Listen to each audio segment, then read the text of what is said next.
Buenas noches. Una nueva coyuntura abre la oportunidad de establecer una agenda de trabajo entre empresarios y trabajadores. En ese caso, el gobierno asume una responsabilidad importante de gestionar las diferencias entre ambos sectores, así como promover acuerdos en políticas laborales. Con el establecimiento del Consejo Superior del Trabajo se abre una ventana de oportunidad para la discusión de asuntos complejos pero fundamentales, como el salario mínimo, pensiones, jornada laboral, entre otras. Esta noche en 8 en Punto hablaremos de las proyecciones de la instancia tripartita y las acciones del Ministerio de Trabajo. Iniciamos.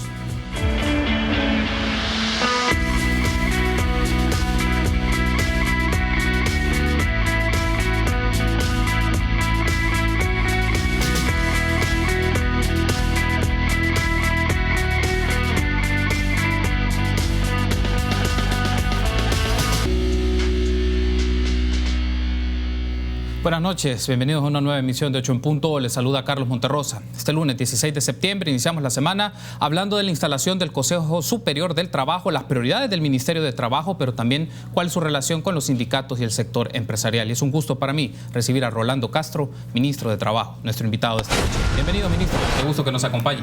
Muchas gracias, Carlos. Siempre un privilegio compartir contigo y bueno, acá estamos listos para contestar todas las interrogantes. Gracias a usted por tomar la invitación. Veamos entonces la nota de contexto. Con la instalación de este ente se busca mejorar las relaciones entre sector trabajador y empleador, dijo el vicepresidente de la República. Ser facilitadores, poder garantizar esa armonía que dice el artículo único del Código de Trabajo, que son reglas para garantizar la armonía entre capital y trabajo. Este es un buen mensaje, dijo la empresa privada, y genera certidumbre para la inversión. Creemos que esta instancia debe servir para generar una dinámica de diálogo constructivo, de acercamiento. Implica un renacer de las buenas relaciones que todos esperamos entre el gobierno, trabajadores y empleadores. El ministro de Trabajo dijo que no permitirán que se atropellen los derechos laborales como ha sucedido en gobiernos anteriores. Garantizar reglas claras y el estricto cumplimiento del Estado de Derecho. Testigo de un momento que es trascendental para esa relación. Entiendo que desde el 2013 se había fracturado el Consejo Superior del Trabajo. El sector trabajador espera que se aborden temas importantes como una reforma de pensiones y el salario mínimo, entre otros. Retomar el tema del Pacto Salvadoreño por el Empleo. Una comisión técnica de OIT fue la garante para que se diera esta instalación. Que la reactivación de este espacio institucionalizado de diálogo social tripartito sea el inicio de un proceso constructivo. Con la reactivación del Consejo Superior del Trabajo finalizan 6 años de inactividad y de violaciones a los derechos laborales, aseguró el ministro de Trabajo. Para Teleprensa, Canal 33, Víctor Hernández.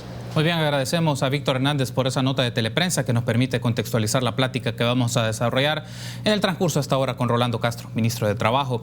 Bien, ministro, este día se ha instalado el Consejo Superior del Trabajo, 6 años inactivo, y hay un aspecto que quiero tomar en cuenta antes de ver en detalle cuál es la agenda y cuáles son las prioridades en esta instancia tripartita. La semana pasada, en declaraciones a los medios de comunicación, el presidente de la ANEP, Luis Cardenal, mencionó que se iban a reunir en privado la ANEP con el Ministerio de Trabajo antes de la primera sesión del Consejo Superior del Trabajo. ¿Fue así, ministro? ¿Se reunieron antes? Sí, no solamente con la ANEP, hemos hablado con la ASI, hemos hablado con CASAL, hemos hablado con todas las gremiales empresariales. Y además hemos estado teniendo reuniones permanentes también con los trabajadores representados en el movimiento sindical. Con ambos sectores hemos tenido bilaterales porque construir un Consejo Superior del Trabajo con una ausencia de 6 años y con una percepción de los trabajadores que había un gobierno bastante radicalizado, bastante ideologizado, que condenó mucho y castigó al movimiento sindical auténtico y en alguna medida también hubo persecuciones empresariales con el sector productivo. No era fácil ese equilibrio. Viene un nuevo ministro que su trayectoria ha sido también en el mundo sindical, entonces la percepción pudo haber sido al inicio, esto puede estar igual de complejo o peor. Sin embargo, uno cuando ya entra a estos cargos prácticamente es un funcionario público que representa al Estado, al árbitro, que garantiza reglas claras a todos y garantiza igualdad de condiciones. Me mencionan que han tenido bilaterales con sector empresarial, pero también con sector laboral. Claro. ¿Qué asuntos abordan en esas bilaterales?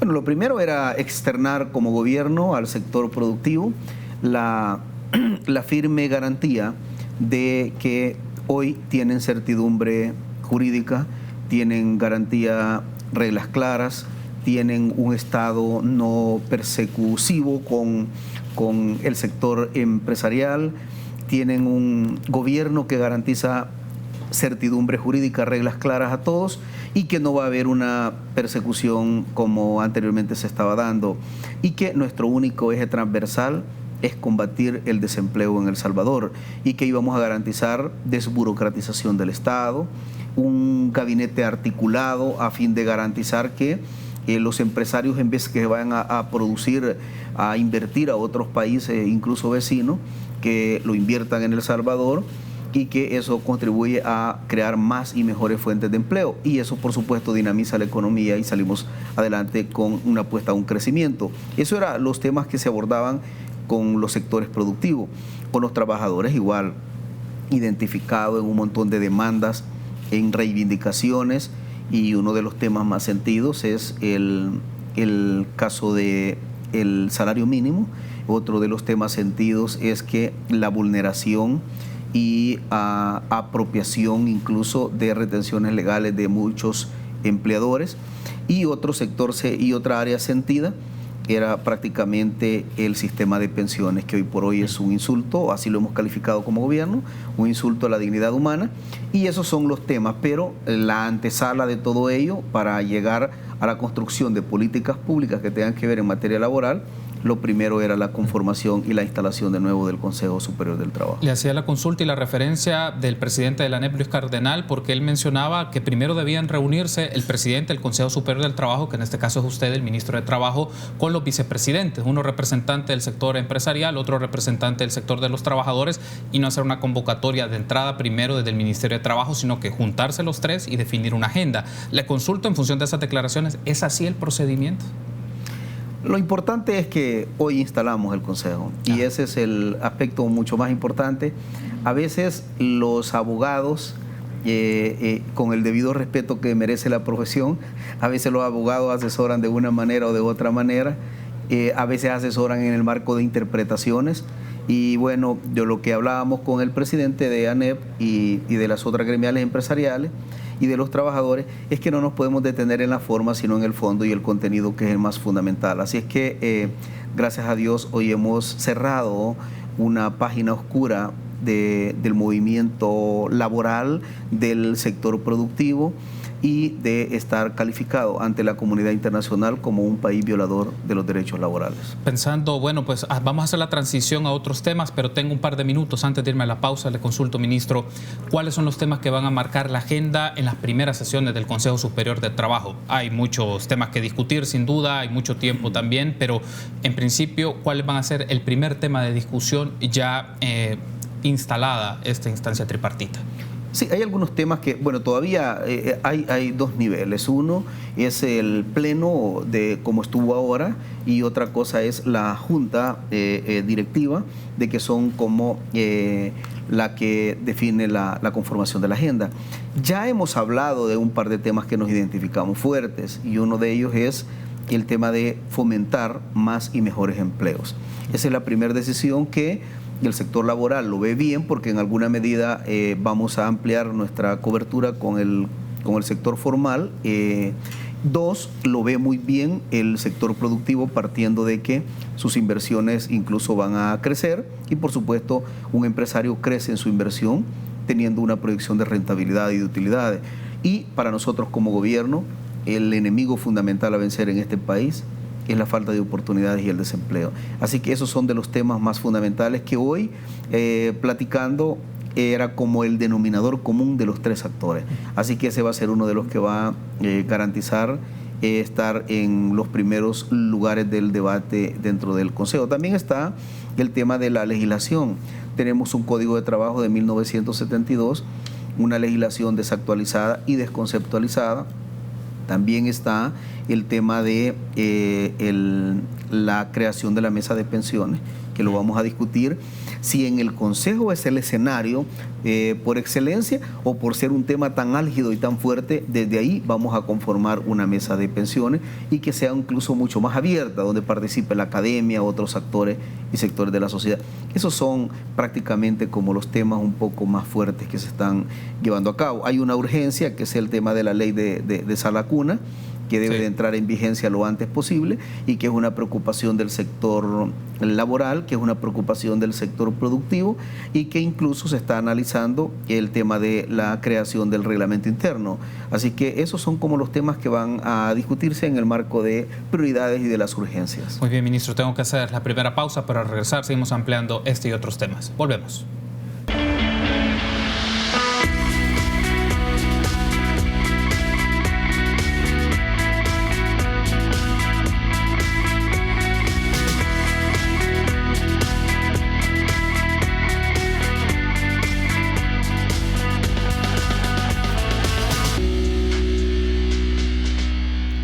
Una mención importante: si estás ahorrando, estás ganando. Por cada $150 que ahorres, participas en sorteos en efectivo y premios al instante por más de $60,000. Ahorra y gana con Banco Promérica. Continuamos platicando esta noche con el ministro de Trabajo, Rolando Castro, sobre diferentes acontecimientos de dicha cartera de Estado, pero también sobre la instalación del Consejo Superior. Ya nos ha mencionado en el bloque anterior una variedad de temas, sobre todo la generación de empleos, es un tema importante, revisión a la normativa del trabajo y el tercer aspecto, la mesa de pensiones. Son tres temas que estarán en debate.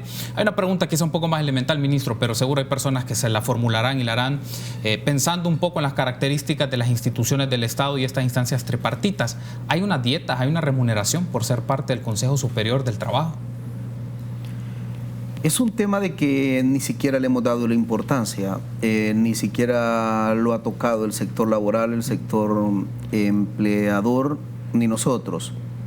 Tenemos entendido que hay, por supuesto me imagino que es para las personas que participan ahí y queda excluido los funcionarios. Pero la verdad no se le ha dado mayor auge. Creo que estaban diciendo que había una dieta que estaba definida en colones, porque eso fue hace 1970, no sé cuánto, y no es un tema que ha sido prioritario en debatirlo ahí. Lo voy a plantear de esta manera: va a ser ad honorem entonces las personas que van a estar ahí. Yo no te puedo garantizar, porque nosotros somos fiel cumplidores de la ley, pero nadie de los que estamos ahí está pensando en una dieta, está pensando en sacar adelante el país y estamos pensando en construir una agenda de nación, ya que tenemos un denominador común todos, y es que amamos este país y tenemos que sacarlo adelante. Ahora, otro de los aspectos que está en discusión, la representación del sector de los trabajadores. Bueno, usted lo conoce, ministro, viene de este sector de trabajadores, el seguimiento a las actividades sindicales, y esto es el proceso de elección de los representantes del sector de los trabajadores. ¿Cuándo fue este proceso y cómo se le notificó a usted esto? Es sencillo, la ley ya lo plantea cuál es el mecanismo, y lo primero es que se envía una convocatoria para instalar el Consejo a todas las federaciones y confederaciones legalmente inscritas. Eso es lo que envía. Nosotros dimos un mes para que mandaran sus propuestas. Cada uno de ellos mandaron sus propuestas, pero eso se define por el tema de proporcionalidad y por representatividad. Entonces significa de que hubieron 3 propuestas. Una propuesta que llevaba 3 confederaciones, otra que llevaba, no recuerdo, creo que 5, y había otra que llevaba 23. Hubieron cerca de 4 propuestas. Entonces prácticamente ahí quedó instalado con el que presentó mayor número de confederaciones y federaciones legalmente constituidas. Eso enmarca 2 aspectos. Uno, quedó regido un Ministerio de Trabajo en el marco de la legalidad y también de la legitimidad en el marco de la representación. Ahora, otro asunto, y hago la transición a otro de los temas del Consejo Superior del Trabajo, pues seguiremos ampliando en otros momentos también cuando nos acompañe en este set, pero a finales de agosto usted mencionó, ministro, a los medios de comunicación que habían 15 alcaldías que se estaban quedando con las retenciones de los trabajadores. Sí. ¿Cuáles son esas alcaldías y a cuánto asciende el monto que se ha retenido? Nosotros planteamos de que no somos de las personas que vamos a andar diciendo hacemos una inspección, vamos a un lugar y vamos a dar como los pormenores. Nosotros hemos enmarcado que hay cerca de 50 empresas del sector productivo a nivel privado que se han estado quedando con las retenciones legales de los trabajadores, y había hasta ese momento un promedio de 15 alcaldías que también se habían quedado con las retenciones de los trabajadores, que consistía en varios aspectos. Número uno, quedarse con la retención del seguro social, la retención de las administradoras de fondos de pensiones, y hubieron alcaldías que se quedaron con las retenciones legales incluso de los créditos de los trabajadores, que eso es peor todavía, porque el estado de cuenta le ha estado llegando al trabajador y trabajadora ya con un incremento moratorio, y eso es imputable al trabajador porque las instituciones no han buscado resolver. A raíz de eso dimos un plazo de 8 días para que resolvieran la situación. Algunos lo han resuelto, tenemos informe, otros han resuelto a medias y otros no han resuelto. Ante esos que no han resuelto, prácticamente ya va una decisión de carácter administrativa por parte del Ministerio, y además vamos a notificar oficialmente a la Fiscalía General de la República, porque esto, aparte de ser una denuncia y una falta muy grave, también tiene efectos de carácter penal, y el efecto de carácter penal por apropiación indebida, incluso por malversación de fondos, porque es un dinero que llega para una cosa y es destinado al final u operativizado para otra, ya es un tema que lo va a enfrentar la Fiscalía General de la República. Quiero informar que ya hice algún nivel de coordinaciones con el fiscal general, ya me comuniqué para expresarle que esto ya tiene que ver con el tema penal y que ahí tiene que intervenir ya la Fiscalía. Hay un aspecto aquí que es muy relevante y quisiera profundizar, ministro, porque es, como usted ha mencionado, es causal para una persecución penal, el tema de retención particularmente. Insistir un poco en esta idea, ¿cuánto es el monto? Porque en la medida del monto se tiene claridad también lo que significa de la afectación que tiene para los trabajadores y trabajadoras el no reconocimiento, y también que pensaría que es relevante conocer los nombres de las empresas o de las alcaldías, porque eso también puede dar una sanción moral a la opinión pública, quienes no están pagando, o en este caso quienes están haciendo retención del trabajo de la gente. Es un poco proporcional, porque de repente a la fecha que nosotros dimos la declaración habían cierta cantidad de empresas. Hoy algunas se han puesto al día, otras a media y otras absolutamente no han hecho nada. Eso significaba que también el monto que estaba definido en su momento ya bajó. Estamos llegando con nuestros equipos de inspección a otros lugares y estamos encontrando preliminarmente, se nos ha informado preliminarmente de que esto lo estamos cotejando con el Seguro Social y estamos pidiendo un informe a las administradoras también, sí, pero se nos informa de que cerca de 900,000 trabajadores que tenemos activos de forma permanente, aproximado, todos son aproximados, que tienen empleo formal en El Salvador. Estamos hablando de que ronda entre los 40 y 60,000 trabajadores que han habido parte empleadora que se ha quedado con parte de las retenciones. Aproximado 60,000, más o menos. Entre 40 y 60,000. Eso significa una que cantidad. No estamos hablando de 10 trabajadores. Claro. Y eso lo hemos hablado con la parte empresarial que tuvimos ahora en el Consejo, y ellos dicen: toda aquella persona, todo aquel empleador que incumple con la ley, tiene que caer el peso de la ley. O sea, sí está bien, y yo creo, Carlos, que uno tiene que reconocer que todo empresario tiene una vocación eminentemente de rentabilidad, pero no se vale que la rentabilidad sea producto de aparte de una apropiación indebida que es de carácter legal, penal, un delito penal, también se estén quedando o creciendo sus finanzas y sus rentabilidades a costa de la desmejora de los trabajadores. Eso no se vale ni lo vamos a permitir. Ahora, otro asunto que se vincula con ello, ministro, y por qué es relevante el tema del trabajo que hace la institución que usted preside por la investigación de oficio que puede hacer en algunos casos, o por las inspecciones que puede realizar hasta el momento. ¿Cuántas inspecciones han realizado, o si han hecho un monto estimado de la recuperación por dichas inspecciones? Solo para mencionar unas cifras, los últimos datos que el Ministerio de Trabajo publicó, mayo 2019, hasta mayo 2019 había hecho 2.344 inspecciones, 607 reinspecciones y un monto recuperado poco más de $386,000. Si vemos un poco en estos 3 meses de trabajo, ¿usted cuánto podría estimar, o si se ha hecho la cantidad de inspecciones aproximadas, y cuánto se ha podido recuperar en dinero ante los agravios que pueden hacer algunas empresas? No, a esta altura ya llegamos cerca de las 3,000 inspecciones que hemos hecho, y pues un poco me siento feliz, contento, digamos, porque incluso hay remuneraciones no pagadas en concepto de indemnización y otro tipo de aspectos legales, que habían juicios y procesos de trabajadores que tenían entre 6 años, 5 años, 10 años que no les habían resuelto, y estoy contento porque desde el momento que nosotros hemos empezado nuestro trabajo, hasta esas indemnizaciones se están poniendo al día. Yo quiero reconocer que hay 3 tipos de empleadores: aquel empleador honesto, correcto, legal, justo. Yo he visitado empresas que están por encima de la ley cumpliendo las normas legales y con una política de estímulos que uno se siente tan motivado que dice ojalá y tuviéramos el 100% de nuestras empresas en eso.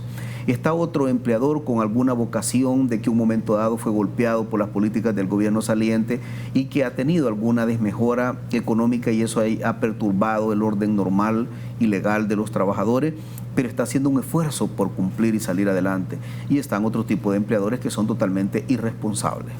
Y está bien que sean irresponsables desde su enfoque, pero sin perjudicar a los trabajadores.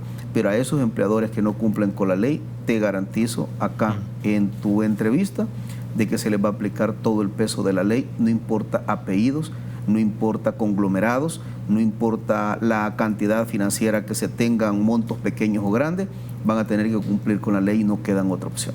Muy bien, tengo que hacer una pausa. Al regresar seguimos ampliando más temas. Volvemos.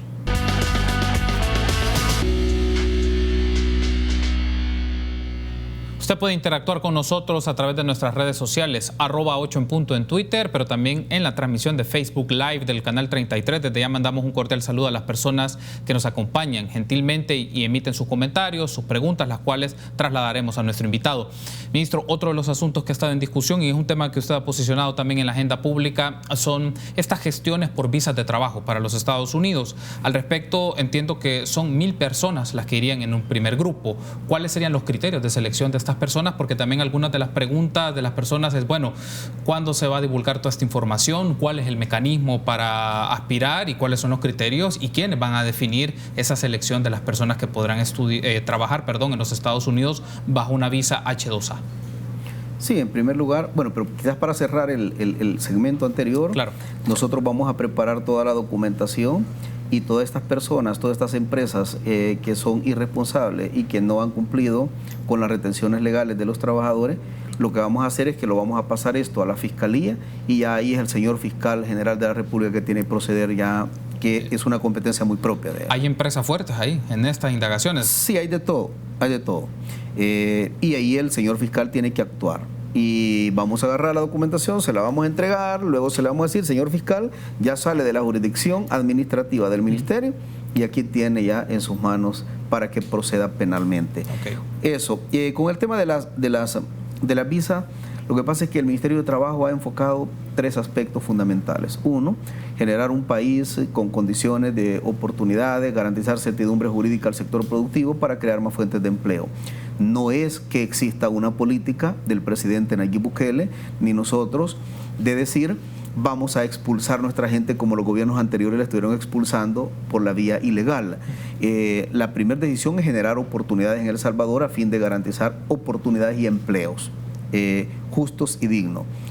2, hemos definido también el trato de la conformación de la oficina del migrante retornado a fin de que cuando el migrante llega a El Salvador, todo este trayecto fuera de nuestro país le corresponde a Cancillería, cuando llega a El Salvador le corresponde a Migración y cuando sale de Migración intervenimos nosotros con apoyo psicológico, con apoyo jurídico, pero además con 225 empresas que estamos trabajando ya para creaciones de fuentes de empleo a ellos. Y el tercer elemento es que eso nos lo dijo nuestro presidente, es que la migración debe de ser una opción y no una obligación, como históricamente se ha dado. Y por ello es que hemos ido a tocar puertas a la comunidad internacional y ya tenemos el primer acercamiento con Estados Unidos, muy sólido, muy firme, donde ya tenemos un acuerdo entre Estados Unidos y nosotros sobre la vía de que viajen compatriotas a los Estados Unidos por la vía legal. Y hemos iniciado con una definición de visa que se llama H-2A, que tiene que ver estrictamente con el área agrícola en Estados Unidos. Y esto tiene que ver porque Estados Unidos tiene una necesidad concreta de mano de obra en el tema de la agricultura y ayuda a la focalización nuestra porque Los estudios focales nos han definido que el mayor índice de desempleo está en la parte rural y especialmente en el tema agrícola. Los criterios, bueno, primero vamos a dejar bien claro que no vamos a recibir a nadie físicamente en el ministerio para dar este tipo de información. Todo va a ser a través de una plataforma digital. Esa plataforma digital va a contemplar los requisitos de cada una de las personas. Luego, cuando nosotros consideremos que han llenado los requisitos, lo mandamos a citar al ministerio, armamos una especie de inducción, de capacitación y posteriormente lo enviamos a la embajada. La embajada al final es quien otorga la visa, nosotros no otorgamos. Pero llegamos a un acuerdo con la embajada de que incluso el costo de esa visa que hoy anda rondando entre $150 a $160 prácticamente va a ser gratuito. Los criterios, los requisitos, bueno, no tener vínculos con pandillas, con estructuras criminales o de narcotráfico o algo parecido. 2, personas con vocación eminentemente agrícola. 3, que estén en una edad productiva todavía. Y 4, tener solvencia y sus antecedentes penales. Eso es como los criterios más generales que existen y lo más fuerte, digamos. Eso, estar en la edad productiva, y ahí entra ya la precalificación del ministerio. No, y esto lo quiero dejar bien claro, porque hay gente queriéndose aprovechar de esta situación diciendo: yo puedo ayudarle y yo tengo contacto en el Ministerio de Trabajo. El único ente que va a definir el prerequisito y la inducción solo va a ser el Ministerio de Trabajo. Después de ahí es la embajada quien emite la digamos visa. Entonces, ministro, que son 2 filtros. Primero el del Ministerio de Trabajo, llenando en esta base de datos, luego pasan a la embajada y la embajada hará la selección de las personas en función de los criterios que usted ha mencionado y otros que defina el gobierno de los Estados Unidos para la selección de estas personas. Le consulto, el gobierno de los Estados Unidos solicitó medidas compensatorias para lograr este tipo de visas. ¿Por qué se lo consulto? En Guatemala ha sido algo parecido también. Visas de trabajo, pero también les piden que en materia fronteriza sean más estrictos en el paso de los migrantes. Entonces, en el caso de El Salvador, ¿se ha solicitado medidas compensatorias para tener esta cantidad de visas? No, el tema, bueno, primero que el tema migratorio no me corresponde verlo a mí como ministro de Trabajo.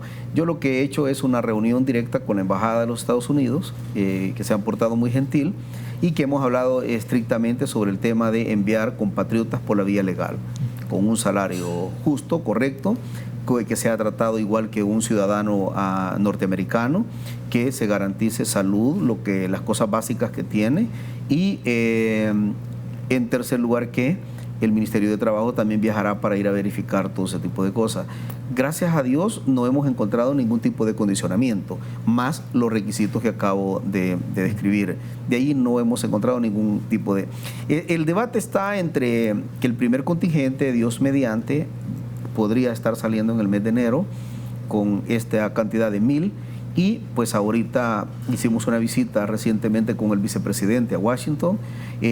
Yo en 15 días viajo nuevamente a Estados Unidos a otra reunión con el Departamento de Trabajo, y lo que estamos es haciendo 2 gestiones. Una, que queremos incrementar esta cantidad, y 2, queremos abrir un portafolio de oportunidades que no sea solamente el tema agrícola, sino, por ejemplo, el tema de construcción, de cuidadoras de niños, cuidadoras de adultos, etcétera. Queremos abrir, y hemos tenido muy buena receptividad de parte del Departamento de Trabajo de los Estados Unidos. Cambio el tema, ministro, lo podemos ampliar que le voy a plantear en el siguiente segmento, en el último segmento. Para eso quiero pedir a producción, puede poner en pantalla unas declaraciones que brindó este día Óscar Ortiz, secretario general del FMLN, sobre una situación que se da en el gobierno, y ellos alegan de los despidos que se han dado en el gobierno. Escuchemos. ¿Qué tiene que ver los despidos de profesionales de la comunicación en Radio Nacional? ¿Qué tiene que ver los despidos de tanto joven, siendo este gobierno que se vendió como el gobierno que iba a generar más oportunidades para los jóvenes? ¿Qué tiene que ver con el despido de un buen porcentaje de jóvenes en estas más de 3,000 familias que están siendo afectadas? Yo pregunto, ¿qué tiene que ver con los cargos de confianza?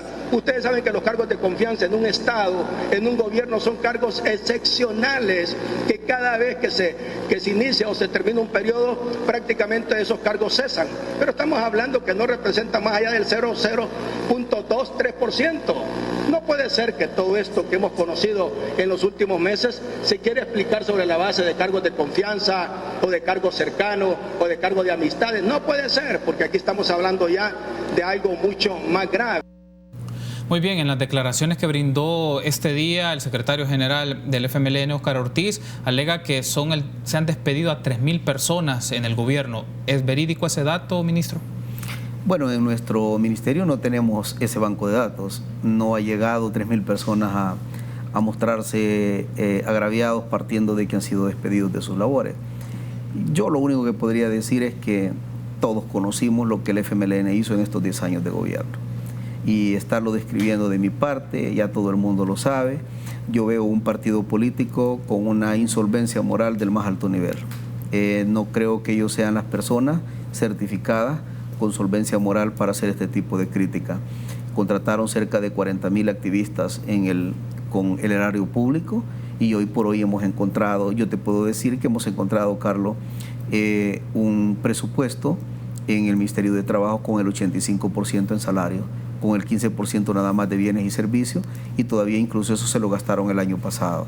Eso significa que no nos dejaron movilidad presupuestaria para resolver las demandas de los ciudadanos, y producto de eso inflaron la planilla con tanto activista político. El tema de la fábrica de empleo nos quedó claro que nunca fue para el pueblo salvadoreño, sino más bien fue para la utilización de un clientelismo político en el Estado. Tengo que hacer una pausa. Al regresar ampliamos este tema y las preguntas que ustedes han formulado a nuestro invitado. Regresamos.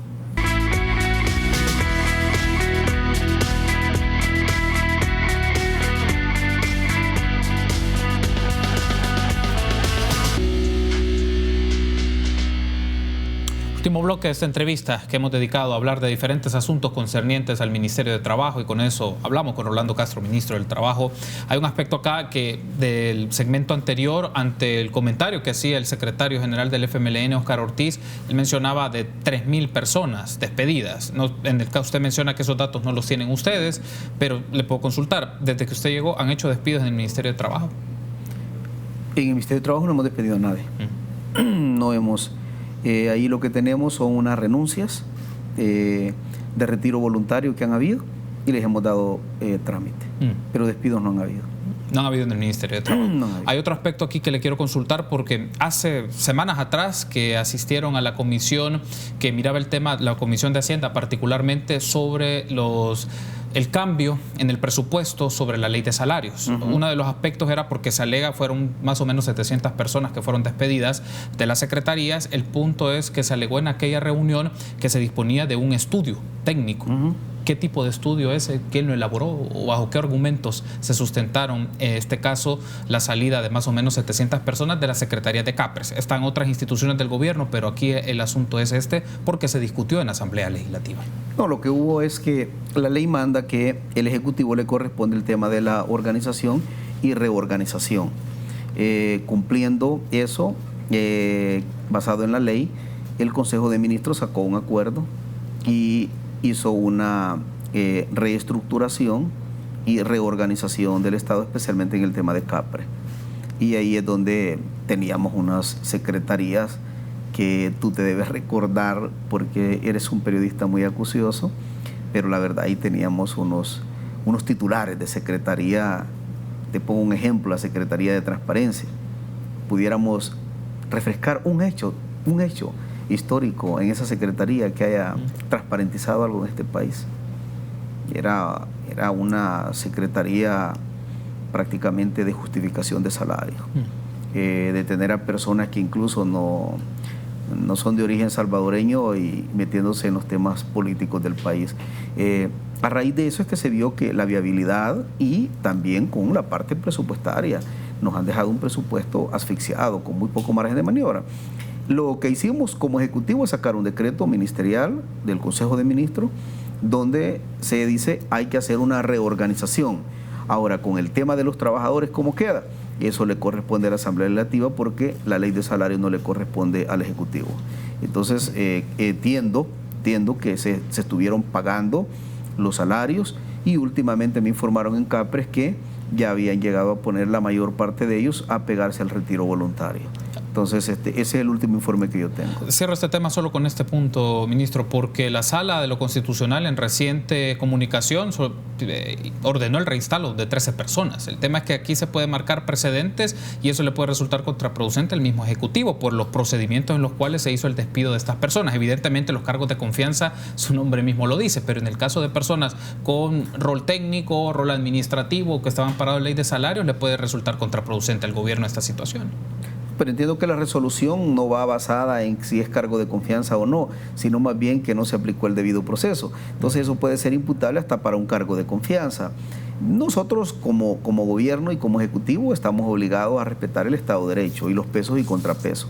Si una sala emite una opinión y eso es de carácter vinculante, pues nosotros lo que estamos es obligados a cumplir la ley. Muy bien, vamos a cambiar de tema y aprovechar en estos últimos minutos que nos restan, ministro, a pedir la producción. Nos pueden poner en pantalla algunos de los comentarios, preguntas que han llegado a través de nuestras redes sociales, de los amigos y amigas que han tenido la gentileza de llevar en seguimiento esta entrevista. Martín Cetino. Esto sí que está muy bien, imagino que dirá, la instalación del Consejo Superior del Trabajo. Felicidades, señor ministro. Joel Martínez, con todo respeto, ojalá no salgan con 25 centavos de aumento al salario mínimo. Hay muchas demandas de la población, ojalá no se quede corto. Salario digno, pensiones dignas. Otro de los comentarios. La inauguración del Consejo Superior del Trabajo, el gran ausente es el sector de los trabajadores, pues la gran mayoría no nos sentimos representados por los mismos de siempre y de complemento la ANEP. Otro de los comentarios es el consejo que vele por los despedidos forzados. Otro de los comentarios que ha llegado en las redes. Juan Contreras, ¿han pensado como Consejo Superior del Trabajo cuánto será el techo del salario mínimo, señor ministro? Rafael Mengíbar, reunir a la cúpula empresarial y representantes de los trabajadores puede marcar una ruta de entendimiento que genere estabilidad laboral y una dignificante iniciativa para generar empleo. Empleador y trabajo se necesitan inevitablemente. Son de los comentarios. ¿Tenemos más comentarios? Sí. José Vargas, el ministro tiene una buena oportunidad para hacer valer la ley. Es bueno pasar de la denuncia a asumir su función. Adam, por favor, aplicar la ley a todos los que no respetan nuestros derechos como trabajadores. Algunos nos hacen firmar contrato cada año y no nos dan indemnización. Es otro de los comentarios. Otro de los comentarios, River Rivera. Buenas noches. ¿Puede preguntarle al ministro si la gente que fue directamente al ministerio para llenar la solicitud con respecto a las visas ya no tendrán que ir al sitio web que él anunció para aplicar y entender si más salvadoreños podemos aplicar o solo la base de datos que tiene? Santos Beltrán, ¿cuándo van a investigar las empresas de seguridad privada? Los vigilantes trabajan 12 horas y solo les pagan 8 horas. Tenemos dos comentarios más. Ok. Se pregunta si alguna persona que fue deportada alguna vez puede aplicar, me refiero a las visas de trabajo. Santiago González, aquí en San Vicente, en el Ingenio Giboa, se está haciendo una gran corrupción. Espero sea investigada lo más pronto posible. Tenemos uno más, un comentario más. Elmer Ayala. Qué bueno que al fin el Ministerio de Trabajo, a través de su ministro y su equipo, están tomando cartas en el asunto respecto a las retenciones. No sé si la Fiscalía General de la República tiene asignados fiscales especiales para estos casos. Si no, sería bueno, señor ministro, que usted lo solicite. Bien, bastantes comentarios, ministro. Sé que el tiempo es muy corto para esto, pero para que usted tenga estos últimos minutos y tener una reacción a las preguntas y comentarios de nuestros amigos. Sobre las visas, el banco de datos que ya tenemos, inicialmente eso nos sirve como punto de partida, pero la plataforma digital va a ser como el colador sobre este tema. Sobre las empresas de seguridad, ya iniciamos visitas a las empresas de seguridad. Lo que pasa es que son muchas. Y este rubro es el que más demanda tiene en el Ministerio de Trabajo y más denuncias existen por violaciones a los derechos laborales. Y eso significa no pago de nocturnidad muchas veces, eso significa no pago de horas extras, eso significa vulneración de los derechos de los trabajadores. Aplicar el peso de la ley, nosotros se lo vamos a aplicar a quien corresponda, a todo infractor, no importa la dimensión empresarial que tenga, pequeña, mediana o grande, no importa el apellido que sea, vamos a aplicar el peso de la ley siempre y cuando vulnere los derechos de los trabajadores. Y por último, el tema de las acciones en la Fiscalía General de la República, pues yo ya dije claramente que nosotros estamos preparando toda la información y lo que corresponde administrativamente con el proceso sancionatorio que nosotros tenemos, lo vamos a aplicar. Pero lo que le corresponde, porque ya el tema de apropiación indebida es un delito de carácter penal. En el Inter te decía de que hay personas incluso que no son atendidas en el Seguro Social porque la ley manda de que debe de estar activo con sus retenciones. El no haberlo, eso significa que incluso está entrando en un gran golpe a la salud de muchos trabajadores. Así que en cuanto a eso, señor fiscal general de la República, tiene que intervenir y tenemos que coordinar de qué empresas estamos hablando. Muy bien, ministro, quiero darle las gracias por haber estado con nosotros en este espacio de entrevista. La invitación está hecha para que sigamos discutiendo más aspectos concernientes al Ministerio de Trabajo. Consejo Superior del Trabajo ya está instalado, viene el Consejo del Salario Mínimo, exacto, otro tema que vale la pena discutir, y aquí le esperamos para abordar estos temas. Gracias por haber estado con nosotros. Muchísimas gracias. Gracias a usted por haber estado con nosotros y a ustedes también, amigos, por habernos acompañado. Será hasta mañana, 8 en punto.